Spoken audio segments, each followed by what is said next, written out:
Be me, 25, sociology grad, part-time barista, always quick with jokes about men being dramatic.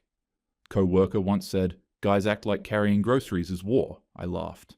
Told her my brother complains more than anyone I know. Felt proud, like I proved the point. Older brother, 29, construction guy, always limping after shifts, mutters about back pain. I roll my eyes, call him grandpa. He just chuckles, goes quiet, think he's exaggerating. All men do. At family dinner, I joke with mom and cousin. He's always whining about his long hours. Mom laughs. Twirls pasta, says, "Men act tired so someone else cleans up." Cousin adds, "My ex used to nap like it was a job." I grin. Take the win, say, "Exactly." Brother keeps chewing. Shoulders heavier for some reason I don't bother naming. They laugh, nod along, reinforces my point. See? Women work just as hard. He doesn't respond, just keeps eating. Shoulders heavy. In his truck later, I see crumpled receipts in the cup holder. Back brace tossed in the seat. Empty Gatorade bottles rolling on the floor. I joke, "You, clean your car?" He just smiles faintly, says, "Yeah, I'll get to it." Never thank him when he pays for gas or covers the light bill. It's just expected. Co-worker once asked how I manage rent on part-time wages. Later at my shift, wipe down the espresso bar, roll my eyes, tell my co-worker he limps like he just survived a war movie. She snorts, says, "Yeah, men always think they're the only ones tired. We clink cold brew cups like we solved society." I laughed, said, "Easy, my brother's addicted to overtime." She giggled, said, "Men love to play martyr." I felt clever. Funny thing, though, sometimes I notice how tired his eyes look, but pride says, ignore it. After all, isn't that just normal for men?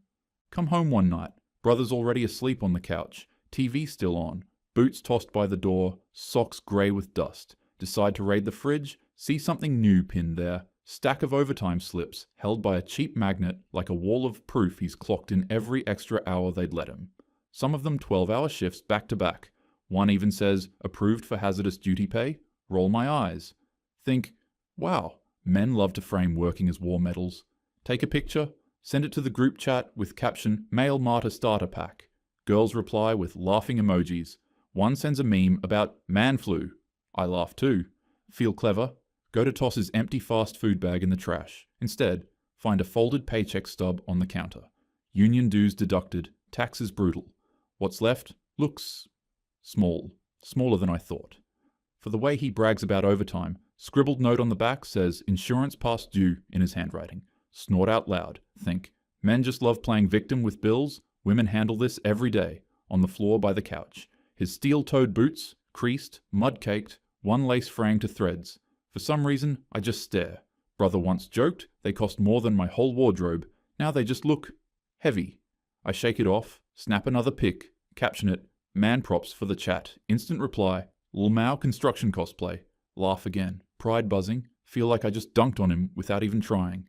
Then hear a cough, peek down the hall, brother's awake, sitting in the dark kitchen with his phone, hands rough, knuckles scarred, shoving bills into a folder. I linger by the door. He hasn't noticed me yet, can hear his voice low, like he's talking to a co-worker, says something about almost slipped off scaffolding today. Thought that was it. Adds, "But hey, gotta keep going, right? Can't afford downtime." I roll my eyes so hard it hurts, like seriously. Men always frame danger like a flex. Whisper under my breath. He makes it sound like war. He doesn't hear, but my phone buzzes with another group chat reply. "Cope harder." I grin, pride winning again. He finally notices me standing there, eyes tired, folder of bills half closed, says nothing at first, just sighs. I smirk, lean on the doorway, say, "You make it sound like war. It's just a job." For a second, silence hangs thick. He stares at me, jaw tight, then snaps. "You think it's easy? Try living like this for a week." His voice cracks halfway, like it costs him to even say it. Hands rough, still gripping that folder like it's armor. I laugh. Brush it off. "A week? Please, women do harder stuff, all the time." He doesn't laugh, just shoves the bills across the counter toward me. "Then take them. See how long you last." I glance down. Hospital bills, insurance past due, receipts for utilities in his name, all with check marks scribbled beside them. My stomach dips for a second, but pride rises louder. "Fine. I will." "You're so dramatic, I'll prove it's not that bad." Aunt FaceTimes from the living room TV, hears me boasting. She squints at my hands, smirks. Careful, you might break a nail. I laugh way too loud. Please, I'll do a shift. Watch me. From the hallway, someone chuckles like they already know I'll quit. He doesn't even argue, just shakes his head, mutters something I can't hear, walks past me, boots heavy on the floor. I call after him, tone smug. Guess I'll show you women can hustle too. He doesn't reply. Door to his room clicks shut. House falls silent. Next day at Sunday lunch, I stab a salad leaf like it's a mic. Say, I'm taking a shift this week. Uncle whistles. 2 hours in, you'll tap out. Smile stretches wider. Pride says bet. Next morning, drag myself out of bed like it's some big stunt. Brother's already lacing up his boots by the door. Doesn't say much. I shove my sneakers on, still smug. How bad can it be? It's just lifting stuff. Ride with him to the site. His truck smells like dust and gas. See a gas station, slip on the dash. $120 in fuel. Whistle. Joke. Imagine wasting that much just to drive to work. He doesn't reply, just grips the wheel tighter. Get to the warehouse, floor cold, air heavy. First task, moving pallets stacked with supplies. They look manageable until I try lifting one, splinter digs straight into my palm. Yelp, shake it off. Laugh like it's nothing. Brother offers gloves. I snatch them with a thanks, Grandpa. Slide them on. They're already torn at the seams. Smell like sweat and metal. Keep lifting, dragging, stacking. Back twinges after 10 minutes. Arms shake after 20. Feel sweat down my spine. Sneakers slipping on concrete. Brother doesn't comment. Just works steady beside me. Doesn't even look winded. I grit teeth. Keep going. Pride screaming. Don't quit. He'll gloat forever. Group chat. Buzzing in my pocket. Sneak a quick text. Leaning against a pallet. Lamau men are so dramatic. This isn't even hard. Instant reply. Queen energy show him women can hustle too. I grin. Shove the phone back. Force myself to keep moving. Every lift feels heavier. Gloves rubbing my skin raw. Brother glances once. Says quietly, "You can take a break," I snap back. "Don't baby me." His silence after stings more than the splinter. An hour later. Arms shaking, so bad I can barely grip the pallet jack. Blister forming under the glove.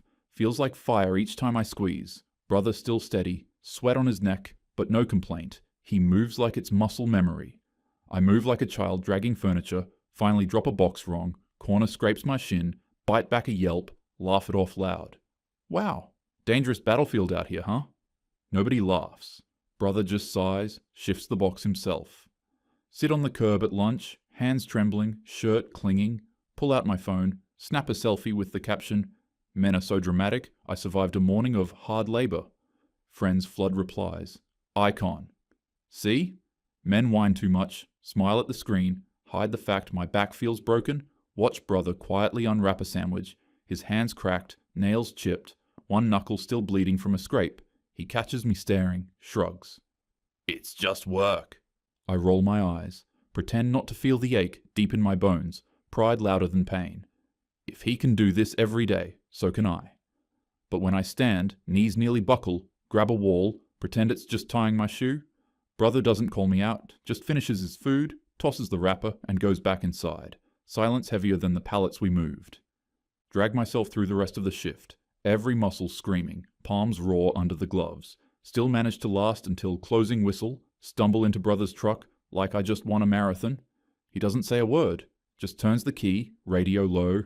I grin anyway, pride buzzing louder than the ache. At home, wrap my blistered palms with band-aids, hide the worst of it under sleeves. Mirror shows me red cheeks, shoulders slumped. I straighten, force a smile, practice flexing like it's proof of strength, convince myself, if I survived one day, I can survive a week. Family dinner that night. Aunt drops by to return a Tupperware, clocking my bandages. She taps one with a fork and grins. Wow, maybe you are tough after all. Heat rushes to my cheeks. I beam like I just won something. Brother's fork scrapes the plate. I pretend it's background noise. Plates clatter. Mom serving pasta. Cousin already scrolling her phone. I wait for the right moment. Lean back dramatic. Guess what? I worked a full shift today. Just like him. Hold up my bandaged hands like trophies. See? Not that impossible. Cousin snorts. Mom chuckles. Table fills with small laughs. Validation tastes sweeter than the food. I keep talking, exaggerating stories about moving pallets, acting like it was nothing. Brother just eats quietly, fork scraping plate, eyes down. The silence almost ruins the performance, but I ignore it. I wave my hands again, bandages catching the light. Say, honestly, men exaggerate everything. I'm proof. Survived a whole day. Easy. Mom nods politely. Cousin mutters, guess you're tougher than he is. I beam, chest swelling, pride drowning out the throbbing in my palms. Reach for my glass, wince when my fingers bend wrong, mask it with a laugh. Joke, battle scars. Nobody notices except him. Hear his quiet sigh as he stands to rinse his plate. The sound feels heavier than words. On the counter, half-empty Gatorade bottle he left earlier, same brand I chugged on breaks just to keep standing. The sight makes my stomach twist, but I force another smile. He packs his work gear for tomorrow as I keep bragging, boots thud against the floor, gloves tossed into his bag. I pretend not to see how slow he moves, how stiff his back looks. Tell myself the silence is agreement, convince myself I've won. Couple days later, looking for my charger in his room, drawer sticks, yank it open, stack of envelopes spills out across the floor, all bills, utilities, car insurance, tuition statements, stamped, paid, every single one has his name on it, pick one up, see my college logo on the header, my tuition balance zeroed out, stare at the numbers, throat tight, never even crossed my mind to ask who covered those fees. Another envelope, my car insurance, hundreds a month, his signature scrawled on the check, electric bill too, whole year lined up, his overtime pay scribbled in the memo, folder stuffed full, receipts like quiet proof of everything he's carried, heart stings, guilt bubbling, but pride still whispers, he should have told me. It's weird to hide it. Phone buzzes in my pocket, group chat lighting up. I snap a picture of the stack, send it with, Guess he's been keeping tabs like a martyr, friends reply instantly. Classic guilt trip move. Men love to act like providers, so you'll praise them. Someone in the chat adds, don't fall for it, guys keep receipts to weaponize later.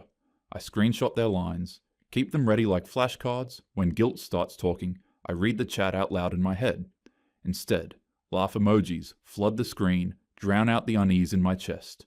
Go to my room to cool off, looking for a tote bag, see a small gift bag shoved behind my door. Half crumpled, receipt still stapled to the handle, date from last month, my birthday, inside, a hoodie in my favorite color, wrong size by one. He tried. There's a tiny card I recognize as his handwriting.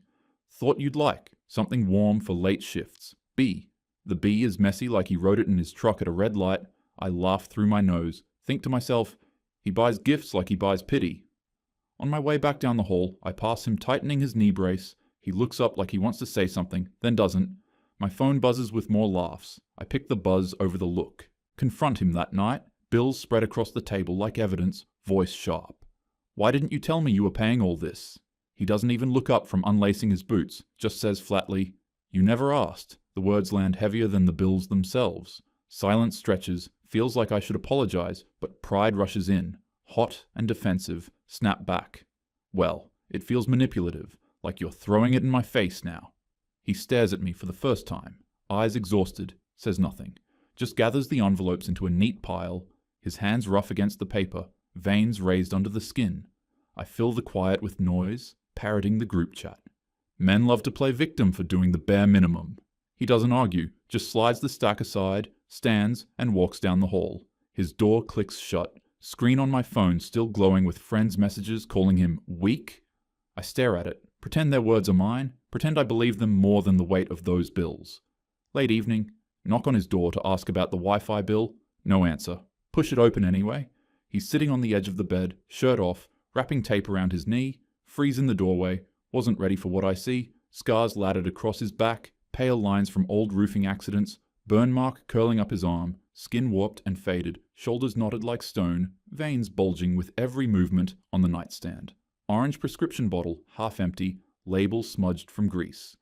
Beside it, his union card, edges frayed, ink almost gone. He doesn't notice me at first. Phone face down on the dresser, screen cracked down the middle, probably another job site drop, I realize. Knee brace strapped tight, sweat dripping from his temples as he adjusts it. I stand there, silent, pride scrambling for something to say.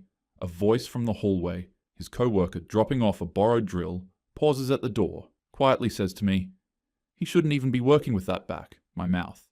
Well, nobody forced him to do those jobs. My eyes, stuck on the prescription bottle label I can't stop reading. Family barbecue on a warm Saturday, plastic folding chairs lined up in the yard, paper plates sagging with burgers, kids running around, soda cans sweating on the tables. Brothers there too, quiet as always, Work boots, still on even off the clock. He laughs politely at a joke from our uncle, but I notice the way his hand keeps flexing, like he's trying to shake off a cramp, brush it off, sip my drink, bask in telling a cousin how I did one of his shifts and survived. People chuckle, nod, I beam. He just pokes at his food, face pale. Then, without warning, his chair tips forward. He slumps to the ground, soda can topples and rolls, fizzing across the grass. Gasps erupt. Everyone rushes around him. Uncle kneels, mother shouting his name, neighbor unlacing his boot to help him breathe. Another uncle mutters just loud enough. She's been mocking him while he kills himself for this house. The lawn goes quiet around that sentence. I taste copper. Can't swallow a single defense. I freeze, cup in hand, stomach dropping into nothing. Crowd forms fast, voices sharp and urgent. His calloused hand, limp on the grass, veins dark against the dirt. Mom presses a napkin to his forehead, muttering prayers. Uncle says, under his breath, he works himself to death for this family. The words slice deeper than the silence. I stand rooted, throat dry, want to shout, I didn't know, but the words won't move. Eyes flick toward me, neighbors glancing sideways. Shame crawls hot across my skin. Pride whispering, don't cry, not here. Watch them lift him gently, carry him toward the porch, lawn chairs knocked aside, soda cans still fizzing in the grass. I'm left standing in the middle of the yard, exposed. Every joke, every eye roll, replaying in my head, the silence heavier than any laughter I ever got at his expense. House quiet that night, everyone gone after the scare, sit alone in the kitchen, dim light buzzing above me, table cluttered with unpaid bills I'd ignored before, all with his name on them, stare at the steel-toed boots by the door, laces still undone from earlier chaos, his gloves tossed beside them, caked in dust and dried paint. Whisper to myself, voice barely there. I never realized everything was built on you. Words echo off the fridge, feel heavier than the silence around me. Pick up one of the envelopes, thumb tracing his signature, try to swallow the guilt rising in my throat, but pride chokes it back. Reminds me to keep my face steady, even here alone. Screen of my phone lights up, buzz loud in the quiet, look down. It's the group chat, message glowing. So still think men have it easy? Stare at the text, thumb hovering, chest tight, eyes flick to the boots again, mud dried thick on the soles. Remember the collapse, the scars, the bills stacked like bricks? My mouth whispers the truth, but my fingers type the lie, send back, yeah, but that doesn't mean we should pity them. Bubble turns blue. Pride wins another round. Screen goes dark, reflection faint in the glass. I lean back in the chair, arms crossed, pretending I believe it. Boots by the door don't move. Gloves still dirty. Bills still unpaid. Truth sits heavy in the room. Louder than anything I just texted, Mom calls from the hallway, voice tired. He's not back from the doctor yet. She mutters to herself, he shouldn't have had to push so hard. I stay quiet, scrolling my feed, pretending I didn't hear. See a post about male fragility, and almost hit like, instead just lock the phone and stare at my reflection in the black screen. Know deep down the truth is undeniable, but I'd rather die clutching my pride than say it out loud.